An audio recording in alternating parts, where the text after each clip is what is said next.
What's up, everybody? Welcome to another episode of China Update, where I try and help you guys keep on top of the world's #2 economy. My name is Tony. I hope you guys are doing well. It's been a wet week this week. It's typhoon season here in China. This is me staring outside at my corporate headquarters at the rain. This has basically been the scene every day this week. So I hope wherever you guys are, the weather's a little bit nicer. For those of you watching for the first time, I'm a lawyer from New Zealand, trained in Chinese foreign policy, and I currently work in China in an executive role. Part of my job requires that I follow the big macro developments coming out of China, and that's what I discuss on here. I film this at the end of the week. The stuff that I talk about on here is sort of material that I have to cover and the sort of stuff that I would be happy providing to paying clients. So if you want to be just as informed as my clients, maybe consider subscribing. For everyone else, it's good to see you. Like I said, I hope you're doing well. Look, this week we had a busier episode a few days ago. For those of you who haven't seen it, just click up that link in the corner there. But this episode, there's a couple of big developments we really need to touch on. One, of course, is Europe and China, which they had a big meeting on Monday. We're going to be diving into that. There are a few big US-China stories, including the ambassador who has left the role, as well as developments in Taiwan.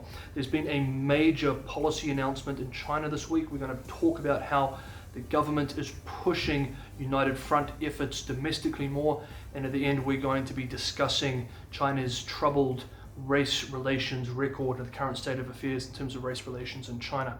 So that's what we're going to be talking about today. As always, guys, if you enjoy this video, it is a massive help if you smash that like button. I don't know why, but YouTube does not like this content. Something about discussing China, I don't know why, but that's just the way it is. And if you wish to support me and keep this channel 100% subscriber supported, link below for Patreon. But without further ado, guys, let's just jump into this week's China update. Okay, I normally end with Europe, so this week let's start with Europe for something a little bit different. On Monday, EU and Chinese leaders, including Xi Jinping and Angela Merkel, had a 2-hour video conference to discuss the bilateral investment treaty currently under negotiations between China and the EU. At a press conference on Tuesday, the European Commission President expressed disappointment in the talk, saying, quote, "China has had to convince us that it is worth having an investment agreement," explaining, quote, "With market access, it is not a question of meeting halfway. It is a question of rebalancing the asymmetry and a question of openness in our respective markets," end quote. We've been discussing how these concerns are serious roadblocks for this particular massive bilateral investment treaty between these two trade blocs for several months now. On Wednesday, European Commission President von der Leyen discussed China in a State of Union address, saying, quote, "The relationship between the European Union and China is simultaneously one of the most strategically important and one of the most challenging we have. From the outset, I have said China is a negotiating partner, an economic competitor, and a systemic rival. There is still hard work to do on fair market access for European companies, reciprocity, and overcapacity. We continue to have an unbalanced trade and investment partnership," end quote. State-run Chinese media in China, however, remains pretty upbeat about the bilateral agreement and the relationship generally. Remember, China would like to have Europe as a counterweight to the United States as the US-China rivalry becomes more intense and generally deteriorates. We can see this too with the Chinese Foreign Ministry, which has maintained fairly warm and optimistic language when discussing the EU, in stark contrast to the language employed against the US and others in recent months. Quote, "It is natural that China and the EU, with different history, cultures, social systems, and developmental stages, have differences on some issues, which won't and shouldn't affect our dialogue and cooperation. Based on the principles of equality and mutual respect, the two sides agreed to enhance communication and mutual understanding, expand common ground while properly managing differences, stick to the China-EU Comprehensive Strategic Partnership, and grasp the mainstream of China-EU relations and the key feature of win-win results." If China is able to achieve an EU-China investment treaty while being able to maintain the current level of market access asymmetry in the relationship, basically where Chinese companies have much greater access to European markets than European companies have to Chinese markets, it would mean more European capital and technology flowing into China and the removal of restrictions on strategic purchases of European firms. all big wins for China's developmental strategy. And let's remember, after all, Europe is a $20 trillion economy. But the agreement has so far stalled this year over China's refusal to make meaningful concessions that would open its domestic markets to European companies. Public sentiment has also collapsed. According to a survey published last week by the European Council on Foreign Relations, only 7% of Europeans believe that China is a useful ally in the fight against the pandemic, and over 60% of Europeans surveyed have a negative view of China.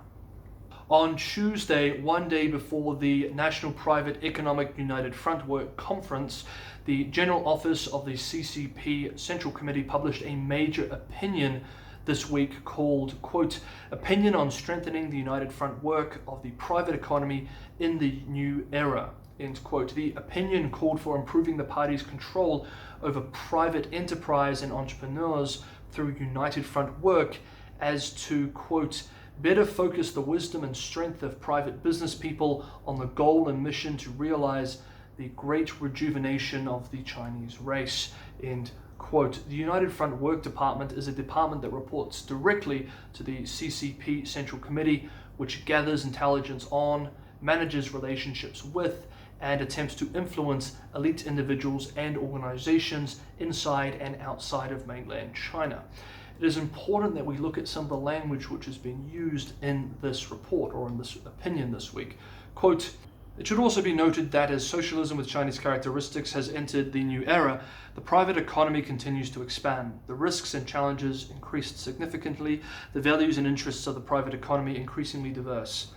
The private economy, United Front Work, is facing a new situation and new tasks. And, quote, the piece ends by calling for, quote, building a core team of private sector leaders that are dependable and useful at critical moments in time, end quote. On Wednesday, General Secretary Xi Jinping himself issued instructions to supplement the report or the opinion, signaling the importance of the policy.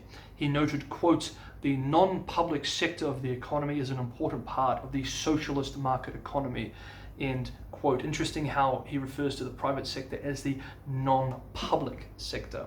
State media on Wednesday pointed out that this is the first directive of this nature, since reform and opening up began in 1978, and it expects that, quote, business people must maintain high consistency with the party regarding the political aspects of position, direction, and principles, end quote.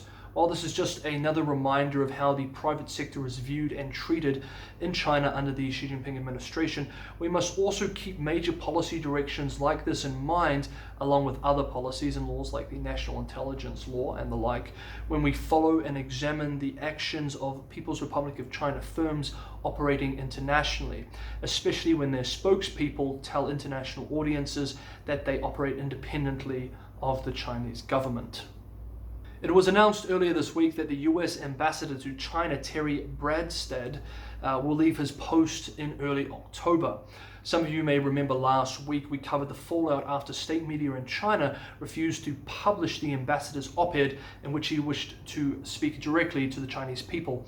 There is some speculation that the refusal to publish this op-ed was the last straw for the ambassador, and that this is the reason why he's left his post and resigned. While this is hard to say, what isn't hard to say, however, is that this is actually a much more disturbing development than one might think at first glance. Mr. Branstad is not some Trump yes man. He was a 6-term governor in the United States, meaning he was relatively popular and highly competent as an administrator and executive actor. He also enjoys relative bipartisan support in the United States. Even more incredibly, at a time where Chinese state media is referring to and calling US Secretary of State Mike Pompeo a, quote, fat, evil liar, end quote, Mr. Branstad is largely respected by the Chinese government. The Chinese Foreign Ministry once described Branstad as a, quote, old friend of the Chinese people, end quote. What's more, Branstad has shared a friendship with Xi Jinping since the 1980s, back when Xi Jinping was basically a nobody.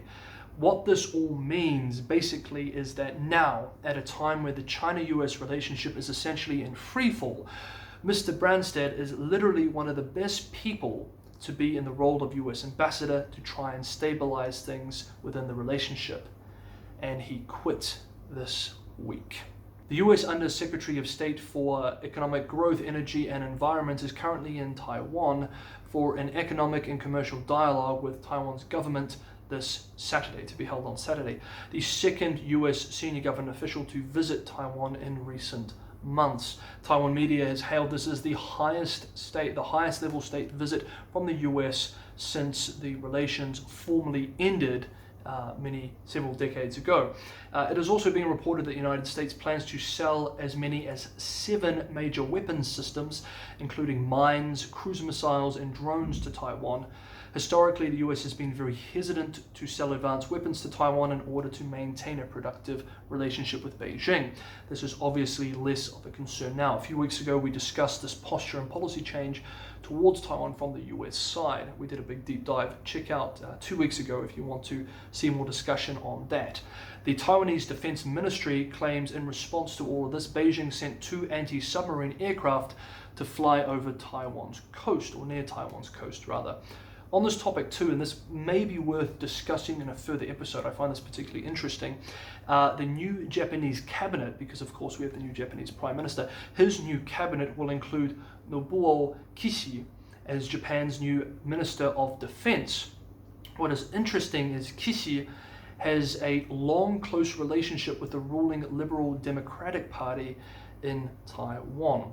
In response to the announcement of the Undersecretary's visit, Chinese Foreign Ministry spokesperson Wang Wenbin urged the US to, quote, stop all forms of official exchange with Taiwan so as to avoid serious damage to the China-US relationship and peace and stability across the Taiwan Strait, end quote. At the same press conference, he also expressed China's official position on the US decision last week to ban imports of Xinjiang cotton due to concerns that they were produced in part with forced labor. Quote, we urge the US to respect facts, drop prejudice, stop political manipulation and using Xinjiang affairs to undermine normal economic and trade cooperation between China and the US.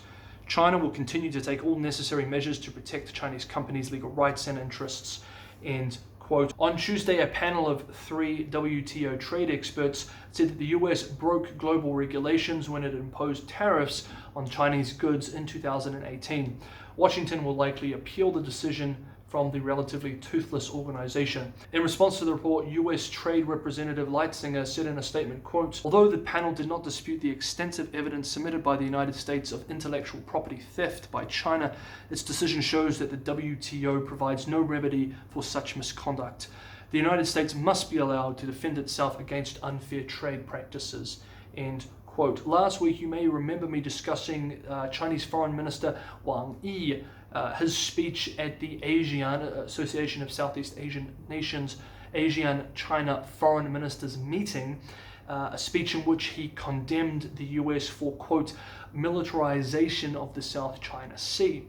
The following day, during a virtual meeting between ASEAN and the US, Vietnam's Foreign Minister and Deputy Prime Minister said, quote, we welcome the United States' constructive and responsive contributions to ASEAN's efforts to maintaining peace, stability, and developments in the South China Sea, end quote. During our midweek episode this week as well, we discussed Xi's speech about how China's reliance on foreign technology was a stranglehold over the economy. On Wednesday, Chinese Academy of Science President Bai Chunli gave a speech in which he said China would, quote, turn the US stranglehold list into our scientific research task list, end quote, thus prioritizing research into areas of foreign dependence. I would advise American and other foreign companies that have advanced technology on that research task list to increase their spending on cybersecurity. In the context of global attention on the situation in Xinjiang, as well as recent unrest and protests in China's northwestern region of Inner Mongolia, we're seeing a bunch of stories in state-run media this week about quote-unquote ethnic solidarity. This week, senior leader You Quan underwent an inspection tour of Sichuan and Qinghai, provinces that both contain parts of the Greater Tibetan Plateau. State media reported that during his trip, You Quan quote, called for focusing on safeguarding national unity, strengthening ethnic solidarity, and stepping up the fight against separatist activities. He urged efforts to enhance recognition of the motherland, the Chinese race, the Chinese culture, the CCP, and socialism with Chinese characteristics among the people of all ethnic groups. End quote. In a speech in Qinghai, You Quan stated, quote, we must adhere to the direction of Sinicization of religion in our country, raise the level of legalization of religious work, and actively guide Tibetan Buddhism to adapt to socialist society. End quote. It has been reported, based on Chinese government sources, but is yet being confirmed, that 9 ethnic Tibetans have been convicted of quote-unquote inciting splitism. You could also translate that as inciting separatism, in just one prefecture in Sichuan province in the last 90 days. Perhaps alluding to the recent unrest in Inner Mongolia over plans to dramatically reduce the use of Mongolian language in bilingual schools, You Quan, in a separate statement, told reporters, quote, more efforts should be made to extend the use of Mandarin and Chinese characters and promote exchanges and integration among ethnic groups. End quote. On Wednesday, the city government of Silenhot warned ethnically Mongolian parents that if they keep their children from going to school, then their children would be expelled, and that there would be a government, quote, inspection of their livestock herds. End quote. This week too, the Inner Mongolia Daily published an interview with the party secretary and director of the National Ethnic Affairs Commission entitled, quote, it is the common responsibility of all ethnic groups to learn and use the national common language and writing system well. The commission director concluded in his interview, quote, it can be foreseen that as the Chinese national community continues to grow and develop, all ethnic groups will participate more and more in the inheritance, use and development of the national common language and writing system. With the popularization of the national common language and writing system, the Chinese nation is bound to move towards a more inclusive and cohesive community of destiny. This is the objective law of historical development, which is not subject to the will of man.